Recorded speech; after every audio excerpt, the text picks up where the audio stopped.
మరొకసారి ఉదయకాలమందు మిమ్మల్ని అందరినీ కూడా దర్శించుటకు ప్రభు నాకు ఇచ్చిన తరుణం బట్టి స్తోత్రం చెల్లిస్తున్నాం. ఈ లాక్డౌన్ కర్ఫ్యూ దినాల్లో ఈ రీతిగా వాక్యం ధ్యానించటం ఎంతో ఆశీర్వాదకరం. అది నాకు మాత్రమే కాకుండా మీకు కూడా ఆశీర్వాదమని నేను నమ్ముతున్నాను. ఇంతకుముందు దాదాపుగా ఒక 40 రోజులు విశ్వాసం గురించి మనం ధ్యానించినాం. గడిచినటువంటి ఈ దినాల్లో ప్రార్థన గురించి మనం ధ్యానిస్తున్నాం. ఈరోజు మనం ధ్యానించబోయేటువంటి అంశం ఏమనగా ఎట్లు ప్రార్థన చేయవలెను, how to pray to God. ప్రార్థన అనగా మనం దేవునితో మాట్లాడుట, వాక్యం చదువుటనగా ప్రభు మనతో మాట్లాడుట. కీర్తనలు 109వ కీర్తన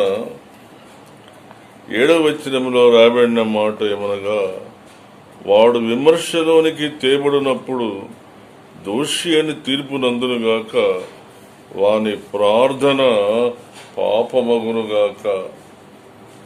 ప్రార్థన కూడా పాపమైతుంది.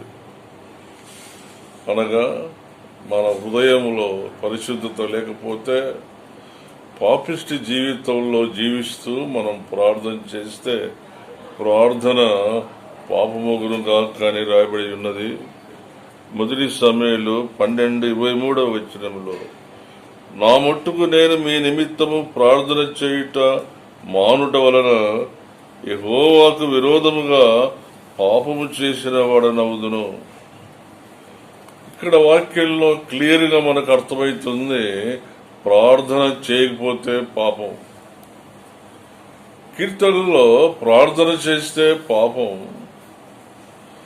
సమూయేలు గ్రంథంలో ప్రార్థన చేయకపోతే పాపం.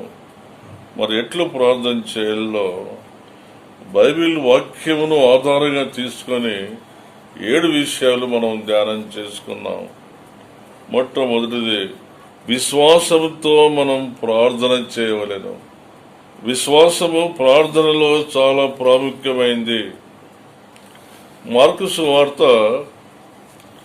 11వ అధ్యాయము 24వ వచనములో చూస్తే, అందుచేత ప్రార్థన చేయనప్పుడు మీరు అడుగుచున్న వాటి నెలను పొంది ఉన్నామని నమ్ముడి, అప్పుడు అవి మీకు కలుగునని మీతో చెప్పుచున్నాను. విశ్వాసంతో మనం ప్రార్థన చేయాలి. మన హృదయ ఆంతర్యంలో విశ్వాసం ఉండాలా. నా ప్రభు ఈ ప్రార్థనకు జవాబిస్తాడు, నా ప్రభు నా కార్యమును సఫలం చేస్తాడనే నమ్మకంతో మనం ప్రార్థన చేస్తే ప్రభు మన ప్రార్థన విని ప్రార్థనకు జవాబిస్తాడు. మనం చేసే ప్రార్థనలో ప్రభు చూసేది ఒకటే, అదేమనగా విశ్వాసము. ఎట్లా ప్రార్థన చేయాలంటే, మొట్టమొదటిగా విశ్వాసంతో మనం ప్రార్థన చేయాలి. రెండవది, తండ్రి యొక్క నామమున, కుమారుని యొక్క నామమున, పరిశుద్ధాత్మ యొక్క నామమున మనం ప్రార్థన చేయవలసిన వారమై ఉంటున్నాము. యోహాను సువార్త 15వ అధ్యాయము 16వ వచనంలో మనం చూసినట్లయితే, మీరు నన్ను ఏర్పరచుకొనలేదు, మీరు నా పేరిట తండ్రిని ఏం అడుగునో అది ఆయన మీకు అనుగ్రహించును. మీరు వెళ్లి ఫలించుట వలన మీ పొలము నిలిచి ఉన్నట్లు నేను మిమ్మల్ని ఏర్పరచుకొని ఉన్నాను. పరలోకము తండ్రి మన మీద గొప్ప ఆశ కలిగి ఉన్నాడు. క్రీస్తు కొరకు మనం ఫలించాల. కాబట్టి ఈ వచనంలో మనం గమనించినట్లయితే, తండ్రి యొక్క నామమున మనం ప్రార్థన చేయాల. In the name of father. యేసుక్రీస్తు వారు సిలువ వేయబడక ముందు ఆయన ప్రార్థన చేశాడు, తండ్రిని జ్ఞాపకం చేసుకున్నాడు. గెత్సెమనే తోటలో కూడా తండ్రిని జ్ఞాపకం చేసుకున్నాడు. తండ్రి, నీ చిత్తమైతే ఈ గిన్నె నా యొద్ద నుండి తీసివేయము. తండ్రి, వీరేమి చేయుచున్నారో వీరు ఎరగరు గనక వీరిని క్షమించమని ప్రార్థన చేశాడు. తండ్రి నామమున ప్రార్థన చేయవలెను. రెండవది, కుమారుని యొక్క నామమున ప్రార్థన చేయవలెను. యోహాను సువార్త 14వ అధ్యాయము 13, 14 వచనంలో మనం చూసినట్లయితే, మీరు నా నామమున దేన్ని అడుగుదురో తండ్రి కుమారుని యందు మహిమపరచబడ్డకై దానిని చేతును. నా నామమున మీరు నన్నేమడిగినను నేను చేతును. కాబట్టి మన ప్రభు, ప్రార్థన వినేటువంటి ప్రభు, ఆయన ఎల్లప్పుడూ సహాయం చేయుటకు సిద్ధముగా ఉండేటువంటి ప్రభు. మూడవది వచ్చేమనగా పరిశుద్ధాత్ముని యొక్క నామమున ప్రార్థన చేయవలెను. యూదా ఒకటే ఒక అధ్యాయం ఉంది. అక్కడ 21వ వచనములో, విశ్వసించు అతి పరిశుద్ధమైన దాని మీద మిమ్మును మీరు కట్టుకొనుచు పరిశుద్ధాత్మలో ప్రార్థన చేయించు నిత్య జీవార్థమైన మన ప్రభువు యేసుక్రీస్తు కనికరము కనిపెట్టుచు దేవుని ప్రేమలో నిలిచినట్లు కాచుకొనియుండుడి. పరిశుద్ధాత్మలో ప్రార్థన చేయాల. యాకోబు పత్రికలో రాయబడింది, నూనె రాచి ప్రార్థన చేయమని ఉన్నది. నూనె పరిశుద్ధాత్మకు సూచన ఉంది. పరిశుద్ధాత్మలో ప్రార్థన చేయుడి. అప్పుడు ప్రభు కనికరిస్తాడు. ప్రభు యొక్క ప్రేమను మనం గుర్తించి మన ప్రార్థనకు జవాబిస్తాడు.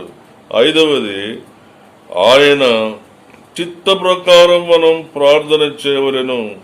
1 యోహాను 5:14, ఆయన బట్టి మనకు కలిగిన ధైర్యం ఏదనగా ఆయన చిత్తానుసారముగా మనం ఏది అడిగినను ఆయన మన మనవి ఆలకించును. ప్రభువును వారికి స్తోత్రం చెల్లిస్తున్నాం. మరి ఐదవదిగా ప్రభు మనతో మాట్లాడుతున్నాడు. ఆయన చిత్త ప్రకారం మనం ప్రార్థన చేయాలి. నీ చిత్త ప్రకారం కాదు, నా ఇష్ట ప్రకారం కాదు. దేవుని చిత్తం నెరవేర్చవలని మనం ప్రార్థన చేయాలి. అప్పుడు నీ జీవితాన్ని ఆయనకు సంపూర్తిగా సమర్పించుకొనవలసిన వారమై ఉంటున్నాం. యోహాను సువార్త 15 అధ్యాయము 7-14 వచనాలలో మనం చూస్తే ప్రభువు సెలవిస్తున్నాడు, నా యందు నిలిచి ఉండుడి, నా మాటల యందు నిలిచి ఉండండి, నా ప్రేమ యందు నిలిచి ఉండుడి. అప్పుడు ప్రభువు మనకు అనుగ్రహిస్తాడు. క్రీస్తు సహవాసంలో మనం ప్రార్థించవలెను. నాకు వేరుగా ఉండి మీరేమి చేయలేరని దేవుని వాక్యంలో రాయబడి ఉంది. ఎల్లప్పుడూ మనం ప్రార్థన సహవాసము, వాక్య సహవాసములో ఉండి ఆయన సహవాసములో అన్యోన్య సహవాసం కలవారమై మనం ప్రార్థించినప్పుడు దేవుడు మన ప్రార్థనకు జవాబిచ్చి ఫలితం అనుగ్రహించును. చివరిగా మనం ఆ రీతిగా ప్రార్థన చేసినప్పుడు ప్రభు మన ప్రార్థన విని ప్రార్థనకు జవాబిస్తాడు. మత్తయి సువార్త 21వ అధ్యాయము 22వ వచనాన్ని మనం చూసినప్పుడు, మరియు మీరు ప్రార్థన చేయనప్పుడు వేటిని అడుగుదురో అవి దొరికినవని నమ్మినలా మీరు వాటన్నిటినీ పొందుదురని వారితో చెప్పాను. The Lord will shower the abundance grace of God. దేవుని యొక్క అత్యున్నతమైనటువంటి కృపను మన మీద ఆయన సమృద్ధిగా కుమ్మరించును. మత్తయి సువార్త 21వ అధ్యాయము 22 వచనాన్ని మనం చూసినట్లయితే, నా నామమున మీరు నన్నేమడిగినను నేను చేతును. ప్రభు నామానికి స్తోత్రం చెల్లిస్తున్నాం. The Lord will shower the choicest abundance grace of God from heaven. ప్రభు నామానికి స్తోత్రం చెల్లిస్తున్నాం. ఆయన సమృద్ధిగా ఆయన దీవెనలు, ఆయన కృపలు, ఆయన ఆశీర్వాదములు మన మీద కుమ్మరించును.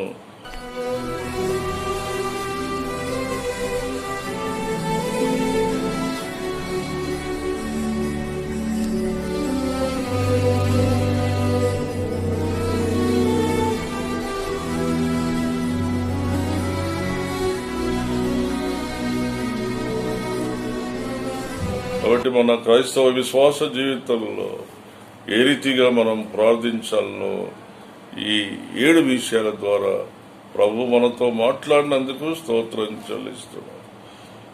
పరమ తండ్రి అయిన దేవుని ప్రేమయు, మన ప్రభును రక్షకుడైన యేసుక్రీస్తు కృపయు, పరిశుద్ధాత్మ యొక్క అన్యోన్య సహవాసం సన్నిధి సదాకాలము తోడైండుగాక.